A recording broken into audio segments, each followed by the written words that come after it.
तो पिछले वीडियो में अपन ने ये दो डेफिनेशन देखी है ना। एक तो एंटी डेरिवेटिव की डेफिनेशन देखी थी, और एंटी डेरिवेटिव क्या था है ना, किसी भी फंक्शन एफ एक्स का एंटी डेरिवेटिव यदि जी एक्स है, ठीक। तो इसका मतलब क्या निकला कि जी एक्स को यदि हम डिफ्रेंशिएट कर देंगे तो एफ एक्स आ जाना चाहिए, है ना। जी एक्स को हमने डिफ्रेंशिएट कर दिया तो एफ एक्स आ गया, ठीक। इन द सेंस कि एफ एक्स यदि तो एक्स स्क्वायर है तो इसका एंटी डेरिवेटिव क्या होगा, एक ऐसा फंक्शन जिसको यदि हम डिफरेंशिएट करें तो एक्स स्क्वायर आ जाना चाहिए, ठीक है। तो ऐसा कौन सा फंक्शन होगा, एक्स क्यूब बाय 3, ठीक है। तो हमने क्या बोला भाई, ये इसका एंटी डेरिवेटिव है, जी एक्स एंटी डेरिवेटिव है। और फिर हमने ये भी डिस्कस किया कि भाई एंटी डेरिवेटिव तो एक से ज़्यादा भी हो सकते हैं किसी भी फंक्शन के, है ना। इन द सेंस कि जी एक्स ये है, ये एंटी डेरिवेटिव दिख रहा है, फिर जी वन एक्स, है ना, हम इस तरह से भी लिख सकते हैं, है ना। इसका भी डेरिवेटिव ये आएगा, जी टू एक्स, हम बेसिकली कोई भी कांस्टेंट लगा दें इसके आगे, है ना। एक्स क्यूब बाय 3 प्लस 4, इसका भी डिफरेंशियल ये आएगा, ठीक। तो ये जो फैमिली ऑफ एंटी डेरिवेटिव्स है किसकी, एफ एक्स की, ये फैमिली ऑफ एंटी डेरिवेटिव, इसको हम क्या बोलते हैं, इनडेफिनेट इंटीग्रल। इनडेफिनेट इंटीग्रल, ये तो अपन डिस्कस कर चुके हैं पिछली बार, ठीक है। और ये जो अलग अलग कॉन्स्टेंट्स की जगह हमने क्या बोला था कि जब इनडेफिनेट इंटीग्रल हम लिखते हैं तो हम क्या लिखते हैं भाई, इसको एक्स क्यूब बाय 3 प्लस सी इस तरह से लिख देते हैं, है ना। इसमें सारे कांस्टेंट आ गए, और नोटेशन हमारा क्या होता था, integral of F x D x. ये इंडेफिनेट इंटीग्रल का नोटेशन हो गया, और ये किसके बराबर आ गया, है ना, ये इसके बराबर आ गया। ये फैमिली ऑफ एंटी डेरिवेटिव है बेसिकली, ठीक है। तो इतना तो अपन डिस्कस कर चुके हैं। अच्छा, फिर अपन ने क्या डिस्कस किया पिछले वीडियो में कि किसी भी फंक्शन का इंटीग्रल जो है वो क्या होता था, एरिया अंडर द कर्व, ठीक है, ये होता था। और फिर हमने ये वाला फंक्शन लिया basically F X is equal to X square, है ना। इसको अपन ने लिया और इसका एरिया अंडर द कर्व निकाला। हमने इसका एरिया अंडर द कर्व निकाला छोटे छोटे रेक्टेंगल्स को बना करके, है ना। इन्फिनिट रेक्टेंगल्स बनाए एक ग्राफ के अंडर में, इन्फिनिट रेक्टेंगल्स बनाए ढेर सारे, और फिर हमने उसका एरिया निकाला पॉइंट 0 से लेकर के पॉइंट बी तक, ठीक है। और वो एरिया हमने कैसे निकाला था, हमने बेसिकली ऐड किया था, लिटरली ऐड कर दिया इन रेक्टेंगल्स के एरिया को। अच्छा, वो प्रोसेस भी आपने देखा होगा, है ना। प्रोसेस जो है वो काफ़ी कम्बरसम था, है ना। टाइम भी लगा इन रेक्टेंगल्स के एरिया को लिटरली ऐड करने के लिए। तो ये वाला मेथड यूज़ करके, है ना, हमको कॉन्सेप्ट तो क्लियर हो ही गया, है ना, कि इंटीग्रल जो है किसी भी फंक्शन का हम निकालते कैसे हैं। तो अब इस वीडियो में ऐसा करेंगे, है ना, जैसे डिफरेंशिएशन के केस में हमने किया था। थोड़ी जगह बनाता हूँ। जैसे डिफरेंशिएशन के केस में भी भाई डिफरेंशिएशन बेसिकली क्या था, स्लोप था। फिर हमने देखा कि हम स्लोप जो है वो किस तरह से निकालते थे, limit H tending to 0 F X plus H minus F X upon H, है ना। ये तो हो गया फर्स्ट प्रिंसिपल, है ना, जो उसका बेसिक कॉन्सेप्ट है। जिस तरह से इंटीग्रल के केस में ये वाला जो मेथड है ये क्या हो गया, फर्स्ट प्रिंसिपल हो गया। पर डिफरेंशिएशन के केस में भी, है ना, हम हर डिफरेंशियल जो है वो इस मेथड से तो करते नहीं थे। हमने बेसिकली क्या किया था, जो भी स्टैंडर्ड फंक्शंस हैं, है ना, पॉलिनोमियल हो गया, साइन कॉस टैन, है ना, इनवर्स ट्रिग्नोमेट्रिक, लॉग, एक्सपोनेंट, इस तरह के जो स्टैंडर्ड फंक्शंस हैं उनके डिफरेंशियल्स अपन ने निकाल लिए, ठीक है। और उन स्टैंडर्ड रिजल्ट्स को यूज करके फिर कोई भी कॉम्प्लिकेटेड फंक्शन होता था, है ना, एक्सपोनेंट को हम ट्रिग्नोमेट्रिक फंक्शन के साथ ऐड कर दें या जिस भी तरह से, तो उसका डिफरेंशियल हम निकाल लेते थे। तो इस वीडियो में भी, है ना, सेम चीज करेंगे अपन कुछ स्टैंडर्ड फंक्शंस के जो इंटीग्रल्स हैं, ठीक है, उसको देखते हैं। तो ये कुछ स्टैंडर्ड रिजल्ट्स हैं, है ना, कुछ स्टैंडर्ड फंक्शंस के इंटीग्रल्स हैं, ठीक है। ये आपको याद होने चाहिए, है ना। आप अपने टेबल पे आपके सामने रहना चाहिए, है ना। एक तो ये डिफरेंशियल्स और ये इंटीग्रल्स, है ना, और भी हैं, है ना। अभी थोड़े से और स्टैंडर्ड इंटीग्रल्स हैं, वो भी अभी देखेंगे इसी वीडियो में। तो इसको आप देखें, हर फंक्शन का जो इंटीग्रल है उसके आगे जो डिफरेंशियल है ना इस इंटीग्रल का, वो भी लिखा हुआ है, ताकि आप अप्रिशिएट कर सकें कि ये जो फंक्शन है, ये वाला फंक्शन, ये बेसिकली इस वाले इंटीग्रल का एंटी डेरिवेटिव है। ये क्या है, एंटी डेरिवेटिव। तो अब जैसे integral x to the power n, है ना, किसी भी फंक्शन का इंटीग्रल जब हम कर रहे हैं तो हमको ये पूछना है कि ऐसा कौन सा फंक्शन होगा जिसका डिफरेंशियल जो है वो x to the power n आ जाए। ठीक है, तो अब आप देखें x to the power n+1 upon n+1 का डिफरेंशियल जो है, इसको यदि हम डिफरेंशिएट कर देंगे तो क्या आ जाएगा, x to the power n आ जाएगा। ठीक है, अच्छा वही चीज लिखी हुई है भाई। डिफरेंशियल के केस में हम क्या करते थे, x to the power n, इसको यदि हम डिफरेंशिएट करते थे तो क्या करते थे, n नीचे आ जाता था और x to the power exponent 1 कम हो जाता था। इंटीग्रल के केस में एक तरह से उसका रिवर्स है, x to the power n को हम इंटीग्रेट कर रहे हैं, x to the power n dx है ना, इसको इंटीग्रेट कर रहे हैं तो एक्सपोनेंट 1 बढ़ जाएगा। ठीक है, और अपॉन n+1, ताकि इसको डिफरेंशिएट करें तो हमारे पास में x to the power n आ जाए। और फिर इसके आगे हर इंडेफिनेट इंटीग्रल के आगे हम एक कांस्टेंट जरूर लगाते हैं। ये कांस्टेंट आपको हर केस में दिखेगा, है ना, और ये क्यों लगाते हैं ये अपन डिस्कस कर ही चुके हैं। ठीक, तो अब एक एक करके देख लेते हैं इनको, है ना। 1/x का डिफरेंशियल ln x, क्योंकि ln x को हम डिफरेंशिएट करेंगे तो क्या आ जाएगा अपने पास में, है ना, 1/x आ जाएगा। ठीक है, e to the power x का integral e to the power x, ठीक है, क्योंकि e to the power x को डिफरेंशिएट करेंगे फिर यही आ जाएगा, है ना। वही चीज लिखी हुई राइट हैंड साइड में भी आप कंपेयर करते चलें, है ना। a to the power x का इंटीग्रल, तो ये क्या हो जाएगा, जैसे a to the power x का जब हम डिफरेंशियल करते थे तो ये क्या आता था अपने पास में, a to the power x ln a आता था। ठीक है, तो a to the power x के इंटीग्रल के लिए हमको क्या चाहिए, हमको ऐसा फंक्शन चाहिए जिसका डिफरेंशियल केवल a to the power x आए। ठीक, तो वो फंक्शन क्या हो जाएगा, a to the power x upon ln a हो जाएगा। ठीक है, इसको यदि हम डिफरेंशिएट कर देंगे, है ना, तो क्या आ जाएगा, a to the power x ln a और फिर अपॉन ln a तो है ही, और ये कैंसिल आउट हो गया तो अपने पास में केवल a to the power x रह गया।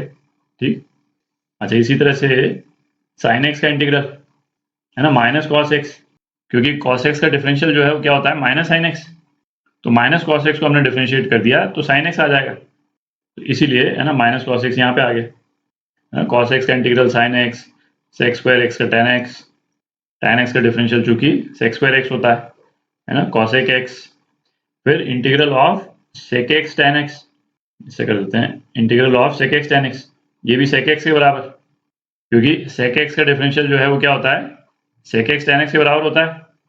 तो सेक x tan x का जब अपन इंटीग्रल निकालेंगे हमको क्या चाहिए, हमको ऐसा फंक्शन चाहिए जिसका डिफरेंशियल जो है सेक x tan x आ जाए।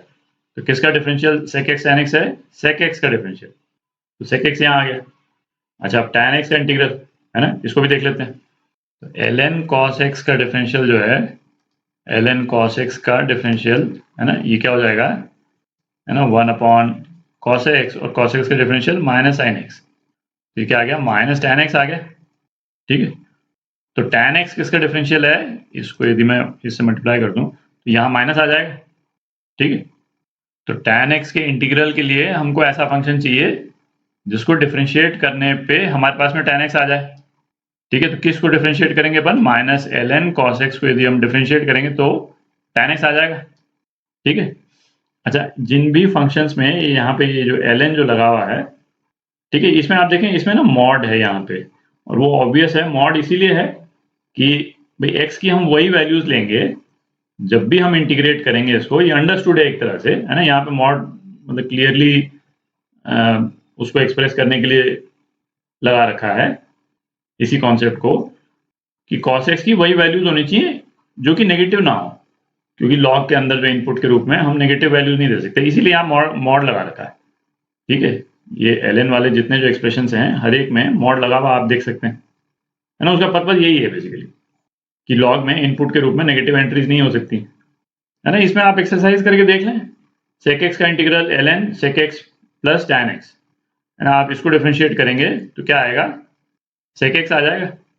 ln सेक x प्लस tan x को आप डिफरेंशिएट करेंगे तो सेक x आ जाता है ना। तो इंटीग्रल ऑफ सेक x जो है वो क्या हो गया, ये हो गया, है ना, ये हो गया, ये हो गया। स्ट्रेट फॉरवर्ड ये है, इसमें आप हर एक केस में, है ना, ये तो चूंकि अपन ने टेबल बना ली है, हर एक केस में अपने से भी कर लें, है ना, एक छोटी सी प्रैक्टिस भी हो जाएगी और थोड़ी सी फैमिलियरिटी भी हो जाएगी। ठीक है, तो कुछ और स्टैंडर्ड रिजल्ट्स देख लेते हैं। अच्छा ये और स्टैंडर्ड रिजल्ट्स हैं। ठीक है, सेम प्रिंसिपल है, 1/√a² - x², है ना, इसका इंटीग्रल क्या है, साइन इनवर्स x/a।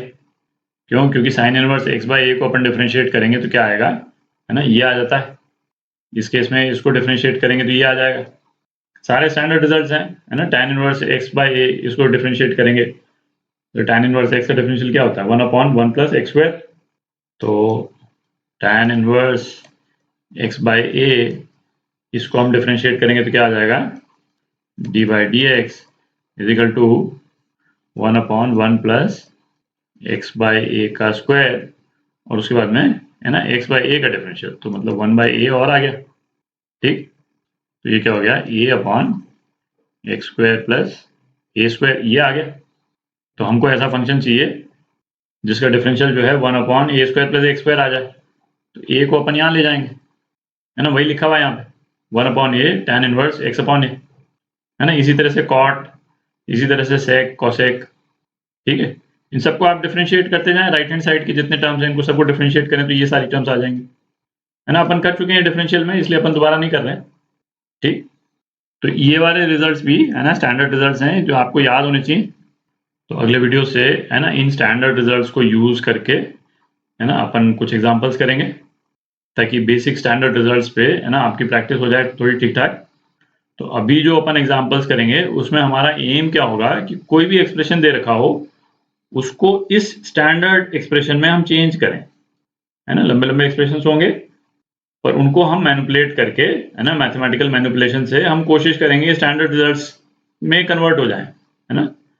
और जब वो स्टैंडर्ड रिजल्ट्स में कन्वर्ट हो जाएंगे तब इन स्टैंडर्ड रिजल्ट्स को यूज करके हम इंटीग्रल निकालेंगे, ठीक है।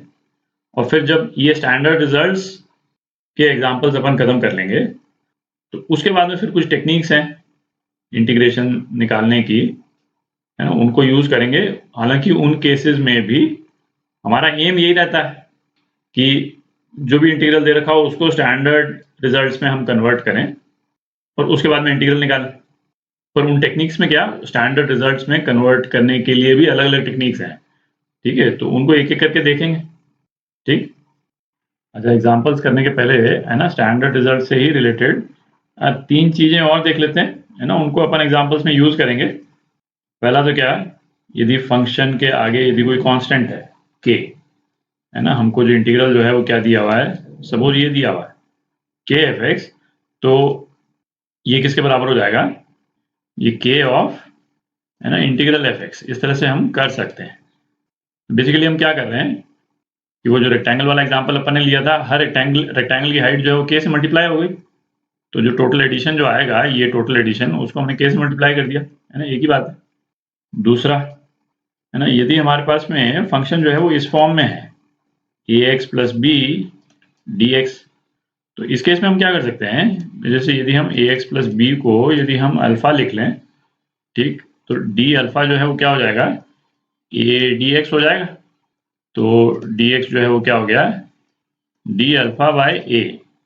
तो हमारा इंटीग्रल जो है वो क्या हो गया, इंटीग्रल हो गया एफ अल्फा और डी अल्फा अपॉन ए, और ए को तो हम बाहर ले सकते हैं, है ना, अभी अपन ने देख लिया ये फर्स्ट वाले पॉइंट में, ठीक।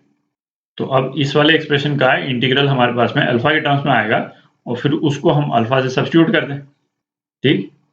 तो जैसे एग्जांपल यदि हम करें तो यदि, है ना, साइन ए एक्स प्लस बी है हमारे पास में, है ना, डी एक्स, इसका इंटीग्रल हमको निकालना है। तो इसको हम क्या लिख सकते हैं, है ना, अभी अपन ने देखा 1/a integral sine alpha D alpha, ये लिख सकते हैं, ठीक है। और स्टैंडर्ड रिजल्ट जो अभी अपन ने डिस्कस किए उसमें ये क्या है, माइनस कॉस अल्फा के बराबर है, माइनस कॉस अल्फा अपॉन ए प्लस कोई कांस्टेंट।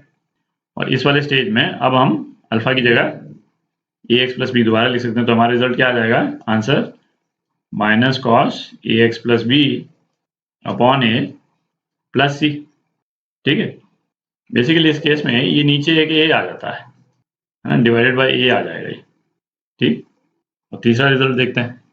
तीसरा रिजल्ट क्या है, यदि हमको इस एक्सप्रेशन को इंटीग्रेट करना है एफ एक्स प्लस जी एक्स डी एक्स, अच्छा प्लस हो सकता है, बीच में माइनस भी हो सकता है, ठीक।